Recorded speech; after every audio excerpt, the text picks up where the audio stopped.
श्यामपुर नाम का एक सुंदर सा गांव हुआ करता था। गांव में दो भाई रहा करते थे, मदन और मोहन। मदन बहुत ही धनवान व्यक्ति था। उसके पास धन दौलत की कोई कमी नहीं थी। और उधर उसका छोटा भाई मोहन बहुत ही गरीब व्यक्ति था। मोहन दिन भर अपने छोटे से खेत में मजदूरी करके अपने घर का गुजारा किया करता था। दोनों के माता पिता का देहांत हो गया था। माता पिता के गुजर जाने के बाद मदन ने बड़े ही चालाकी से सारा धन और सारी दौलत हड़प ली और मोहन को छोटी सी जमीन दे दी ताकि वह अपना गुजर बसर कर सके। लेकिन मदन इतना सारा धन पाकर भी खुश नहीं था। उसके मन के कोने कोने में धन की चाह भरी हुई थी। उसके पास जितना ही धन था उसे उतना ही कम दिखाई पड़ता था और उसकी नज़र अब अपने छोटे भाई मोहन के जमीन पर थी। मदन किसी भी तरह अपने छोटे भाई मोहन की जमीन हड़पने की फिराक में था, क्योंकि मोहन की जमीन बहुत ही ज्यादा उपजाऊ थी। उसमें अच्छी खासी फसल बिना खाद या फिर बिना कुछ ज्यादा मेहनत के ही हो जाती थी। जमीन से उपजा फसल से मोहन के घर का गुजारा और उसके बेटे की पढ़ाई लिखाई अच्छी खासी चल जाती थी और उन्हें किसी चीज की कमी नहीं होती थी। मोहन उसी जमीन के सहारे ही अपने बेटे को शहर में पढ़ा रहा था। ऐसे ही मदन एक दिन मोहन के पास आता है। मोहन अपने खेतों में काम कर रहा होता है। अरे मोहन, कैसे हो भाई? मैंने सुना है कि तुम अपने बेटे को शहर में पढ़ा रहे हो और इतनी थोड़ी सी जमीन में खेती कर रहे हो। बताओ, इतनी कम जमीन में खेती करके भला तुम अपने बेटे को कैसे पढ़ा पाओगे? उसके खर्चे के लिए भला पैसे कैसे जोड़ पाओगे? क्या तुमने ये सोचा है? अभी शहर में कितने खर्चे रहते हैं? मैं तो भैया, आप बात तो ठीक ही कह रहे हो, पर मैं कोई ना कोई इंतजाम तो कर ही लूंगा। अगर कोई इंतजाम नहीं हो पाया तो मैं सरकारी लोन ले लूंगा, लेकिन मैं अपने बेटे को पढ़ा लिखा कर बहुत बड़ा आदमी बनाऊंगा। उसे मैं अपनी तरफ मजदूर नहीं बनने दूंगा, ताकि मेरी तरह उसको दर दर की ठोकरें खानी ना पड़े। अरे मेरे छोटे भाई मोहन, कैसी बातें कर रहा है तू? मेरे होते हुए कहीं और जाकर पैसे क्यों मांगेगा और क्यों लोन लेगा? अभी तुम्हारा बड़ा भाई मदन लाल जिंदा है और जब तक मैं जिंदा हूँ मेरे होते हुए ऐसा कभी नहीं होगा कि तू कहीं और जाकर पैसे मांगे। आखिर मैं तुम्हारे कब काम आऊं? भैया, आप क्या कहना चाहते हो? मैं कुछ समझ नहीं पा रहा हूँ। मैं तो बस इतना चाहता हूँ कि तुम अपने बेटे की पढ़ाई के लिए पैसे मेरे होते हुए किसी और से क्यों मांगोगे भला? मैं तुम्हारे साथ कब काम आऊंगा? भला मेरे होते हुए तुम किसी और से पैसे मांगोगे? क्या तुम मुझे अपना बड़ा भाई नहीं समझते हो? आखिर मैं तुम्हारा बड़ा भाई हूँ। मैं तुम्हारी मदद करूंगा, मैं दूंगा तुम्हें पैसे ए भैया, मैंने आज तक कभी आपसे या किसी भी गांव वालों से किसी भी तरह का उधार नहीं मांगा है, तो अब मैं उधार कैसे ले सकता हूँ? अरे नहीं नहीं, कोई बात नहीं, तुम मेरे छोटे भाई हो, तुम मुझसे पैसे ले सकते हो और बदले में तुम अपनी जमीन को मेरे पास गिरवी रख देना, जिस तरह बाकी गांव वाले अपनी जमीन मेरे पास गिरवी रखते हैं। भैया, मैं आपके पास अपना खेत गिरवी नहीं रख सकता हूँ। इसी खेत की बदौलत तो मैं अपने बेटे राजू को शहर में पढ़ा रहा हूँ और मेरे घर का गुजारा का जरिया मात्र यही एक खेत है। इसलिए भैया, आप मुझे माफ कर देना।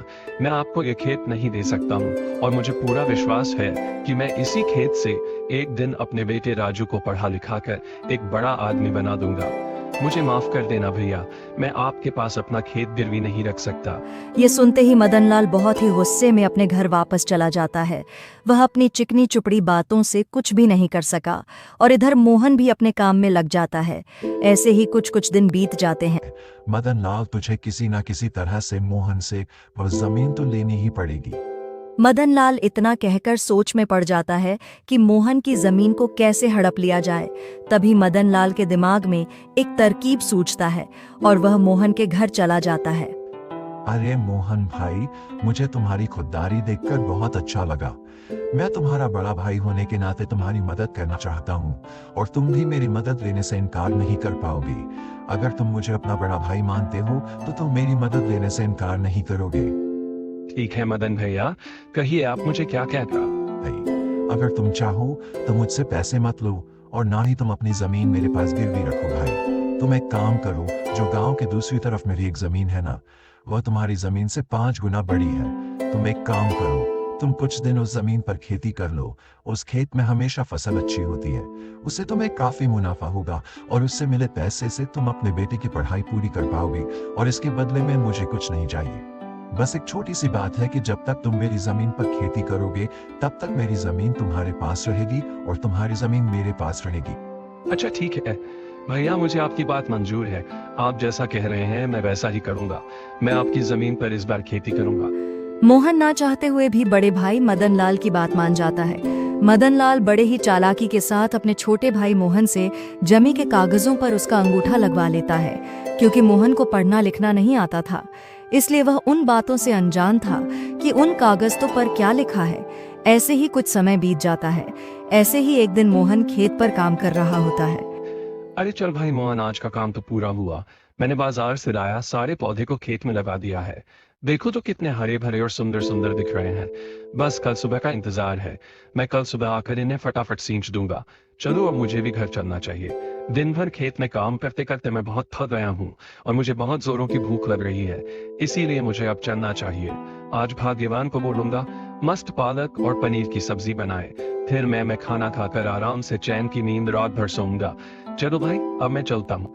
इतना कहकर मोहन खुशी खुशी अपने घर चला जाता है। अगले दिन सुबह सुबह जब मोहन अपने खेत पर जाता है तो देखता है कि उसके सारे पौधे मर चुके थे। ये सब देखकर मोहन एकदम से हैरान हो जाता है। उसे समझ में आ जाता है कि उसके भैया ने उसे धोखा दिया है, अपनी चिकनी चुपड़ी बातों में फंसाकर उसे ठग लिया है। यह तो एक बंजर जमीन है। हे भगवान, अब मैं क्या करूं? ये क्या हो गया मेरे साथ? मेरा तो बहुत नुकसान हो गया। हे भगवान, मेरा तो पूरा खेत बर्बाद हो गया। हाय रे, अब मैं इस महीने का अपने घर का गुजारा कैसे करूंगा? भैया ने मुझसे झूठ बोला, मुझे ठगा है उन्होंने। ये तो एक बंजर जमीन है। मैं भी भैया के पास जाता हूँ। हाँ, यही सही रहेगा और उनसे कहूंगा कि मेरी जमीन मुझे वापस कर दीजिए। मोहन मन ही मन बहुत ज्यादा दुखी हो जाता है और अपने दुखी मन को लेकर अपने बड़े भैया मदन लाल के घर चला जाता है। उसके मन में हजारों सवाल घूम रहे थे। बड़े भैया सुनिए, आपकी जमीन मेरे किसी काम की नहीं है।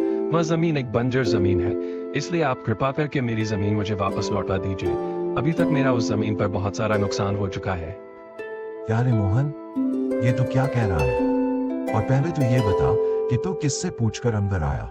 और तुम ये मत भूलो कि तुमने अपनी मर्जी से इन कागजों पर अंगूठा लगाया था और उन कागजों में साफ साफ लिखा था कि तुम्हारी जमीन मेरी है और वह भी तुम्हारी मर्जी से। हम दोनों ने अपनी जमीन अदला बदली कर ली है। अब तुम्हारा इस जमीन पर कोई अधिकार नहीं है। अब वह जमीन सिर्फ मेरी है। इसलिए खैरियत चाहते हो तो तुम यहाँ से चले जाओ और जाकर अपने उस बंजर जमीन पर खेती करो। चल निकल। अब यहाँ से और दोबारा यहाँ आया और जमीन लेने की बात कही तो तुम पर मैं पुलिस केस कर दूंगा। सारे कागजात पर मोहन का अंगूठा लगने के कारण मोहन कुछ नहीं कर पाया और मायूस होकर घर लौट आया। मोहन मन ही मन बहुत ही ज्यादा दुखी था। ऐसे ही दिन बीतने लगते हैं और एक दिन राजू अपने पिताजी के पास पढ़ाई की फीस के लिए फोन करता है। पिताजी, महीना पूरा हो गया है, फीस देने का समय आ गया है, इसलिए मेरी फीस भिजवा दीजिएगा बेटा। मुझे माफ कर दो, अभी घर में कुछ समस्या आ गई है, इसलिए मैं तुम्हारी फीस अभी नहीं भेज सकता हूँ। मैं क्या करूँ? अभी घर की स्थिति बहुत ही खराब हो गई है। घर का गुजारा चलाना ही बहुत मुश्किल हो गया है। मुझे माफ कर देना बेटा। मैं अब तुम्हारी पढ़ाई के लिए पैसे की व्यवस्था कहाँ से करूँ? मुझे कुछ भी समझ में नहीं आ रहा है कि मैं तुम्हारी आगे की पढ़ाई कैसे करवाऊँ। मेरे पास तो अब कुछ भी आय का स्रोत ही नहीं है।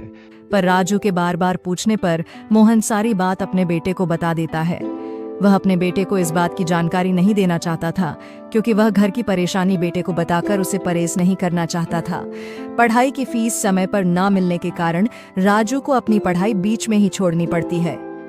अच्छा ठीक है पिताजी, मैं कल ही गांव आता हूँ। देखते हैं मिलकर क्या कर सकते हैं। आप चिंता न करें, मैं कल ही आ रहा हूँ। आकर घर पहुंचने के बाद मोहन राजू को सारी सच्चाई बता देता है कि किस तरह मदन लाल ने उसकी जमीन हड़प ली। अच्छा तो ये बात है, चाचा को तो मजा चखाना ही होगा। पिताजी, मेरे पास एक तरकीब है, मैं जैसा कहता हूँ वैसा ही करिए। राजू सारी तरकीब अपने पिताजी को बताता है। फिर दोनों बाप बेटे रात होने तक का इंतजार करने लगते हैं। रात के 12 बज चुके थे। उस समय सारे गांव वाले सो रहे होते हैं कि तभी दोनों बाप बेटे एक एक घड़ा लेकर अपने घर से बाहर निकलते हैं और अपने खेत की ओर चल देते हैं। खेत पर जाकर दोनों बाप बेटे जगह जगह जमीन खोदकर दोनों घड़ों को मिट्टी के अंदर दबा देते हैं। अगले दिन पूरे गांव में यह बात फैल जाती है कि खेती करने के द्वारा मोहन को उसके खेत में 2 सोने से भरे हुए घड़े मिले हैं। गांव के हर कोने में सिर्फ मोहन की ही चर्चा हो रही होती है। जिसे भी देखो मोहन की ही बातें कर रहा होता है। अरे भाइयों, क्या तुमने सुना आज मोहन के खेत से 2 सोने से भरा घड़ा निकाला है? अरे हाँ भाई, मैं तो देखने भी गया था। सच में 2 सोने से भरे घड़े निकले हैं। मोहन की तो किस्मत चमक गई। अब उसके गरीबी के दिन दूर हो गए भाई। मुझे तो अपने कानों पर विश्वास ही नहीं हो रहा है। अरे भाई मगर वह तो एक बंजर जमीन थी ना, वहां तो कुछ भी नहीं उगता था, वहां तो कोई भी फसल लगाने में वो फसल ही मर जाती थी, तो खजाना कैसे निकल गया? अरे ओ हरी भाई, खजाना ऐसे ही जगहों में तो निकलते हैं। मोहन उन सिक्कों को बेचकर तो बहुत ही अमीर हो जाएगा मोहन, तो अब इस गांव का बहुत ही अमीर व्यक्ति बन गया है। उस मोहन को तो अब किसी चीज की कमी ही नहीं होगी। यह बात जब मदन लाल के कानों तक पहुंचती है, तब मदन लाल ये बात सुनकर बहुत ही ज्यादा बौखला जाता है। आखिर कैसे ऐसा हो सकता है? बेकार से बंजर जमीन से सोने से भरा घड़ा कैसे निकल सकता है? और वह भी दो मतलब मदन लाल, उस बंजर जमीन में और भी खजाना हो सकता है। इससे पहले कि मोहन उस बंजर जमीन से सारे सोने के घड़े निकाल ले, तुझे वह जमीन मोहन से वापस लेनी पड़ेगी। मदन लाल बौखलाए हुए तुरंत मोहन के घर चला जाता है। अरे मोहन भाई, मुझे मेरी जमीन वापस चाहिए। मुझे मेरी जमीन दे दो तुम। मुझे मेरी जमीन वापस कर दो और तुम तुम्हारी जमीन वापस ले लो। हमने तो वो जमीन आपस में अदला बदली कर दी थी ना, और अब मेरी जमीन आपकी है और आपकी जमीन मेरी है, और आप ही ने तो मुझसे कागजात पर अंगूठा लगवा लिया था, और अब भला आप वह जमीन मुझसे क्यों मांग रहे हो? अब तो वह जमीन मेरी है और मैं आपको वह जमीन क्यों दूं? नहीं भैया, उस खेत से बहुत ही लाभ हुआ है, मैं आपको वह जमीन नहीं दे सकता हूँ। कृपा करके वह जमीन मुझसे ना मांगे। अरे मेरे छोटे भाई, मैं तो उस दिन तुमसे मजाक कर रहा था ताकि तुम उस जमीन पर खूब मेहनत करो और फसल उगाकर और अपने बेटे को आगे तक शहर में पढ़ा सको। और ये देखो, ये रहे उस जमीन के कागजात। तुम इन कागजातों को रख लो और तुम मुझे अब मेरी जमीन वापस कर दो। राजू मदन लाल की सारी बातें सुनकर बोलता है, आपको आपकी जमीन वापस मिल जाएगी, पर जमीन वापस करने से पहले मेरी एक शर्त है, वह आपको मानना पड़ेगा। अरे राजू बेटा, मुझे तुम्हारी सारी शर्तें मंजूर है, बस तुम मेरी जमीन मुझे वापस कर दो। मैं तुम्हारी हर शर्त मानने के लिए तैयार हूँ। आपको हमारी जमीन और उसके कागजात वापस करने होंगे, और आपको वह जमीन लेने के लिए हमें 10 लाख रुपए भी हमें देने होंगे, तभी हम आपको वह जमीन वापस देंगे, और ये सारे काम कागजात पर लिखित होगा। तब मदन लाल मन ही मन सोचता है, अरे इन दोनों बाप बेटे को क्या पता कि उन सोने के सिक्कों की कीमत कितनी है। ये बाप बेटे दोनों ही बेवकूफ हैं। ये सिर्फ 10 लाख के पीछे पड़े हैं। बेवकूफ कहीं के, मैं उन सोने के सिक्कों को बेचकर एक ही दिन में करोड़पति बन जाऊंगा। हाँ बेटा, मुझे तुम्हारी सारी शर्तें मंजूर है। अच्छा तो ठीक है, अब मैं चलता हूँ। मैं कल ही तुम्हारे सारे पैसे दे दूंगा और तुम्हारे सारे कागजातों पर साइन भी कर दूंगा। अगले दिन मदन लाल सुबह सुबह ही मोहन के घर पहुंच जाता है और सारे कागजों पर साइन कर देता है, और इसके साथ ही साथ मोहन को 10 लाख रुपए से भरा सूटकेस भी दे देता है। सारी प्रक्रिया पूरी हो जाने के बाद मदन लाल तुरंत ही अपने नौकर सुखिया को लेकर खेत पर पहुंच जाता है। सुनो सुखिया, पूरा खेत खोद डालो और मुझे तुरंत ही सोने से भरा घड़ा निकाल दो। जी मालिक, मैं अभी सारे खेत को खोद डालता हूँ और मैं सारे सोने से भरे घड़ों को निकाल कर आपको देता हूँ। सुखिया खेत की खुदाई करना शुरू कर देता है और धीरे धीरे करके वह पूरा खेत खोद डालता है, लेकिन उसे कुछ भी नहीं मिलता है। यह देखकर मदन लाल बहुत ही चिंतित होने लगता है। अब क्या नहीं मालिक, अभी तक तो कुछ भी नहीं मिला है। मैंने तो पूरा खेत खोद दिया है बेटा। तरह मदन लाल अपने आप को कोसने लगता है। हे भगवान, ये क्या हो गया?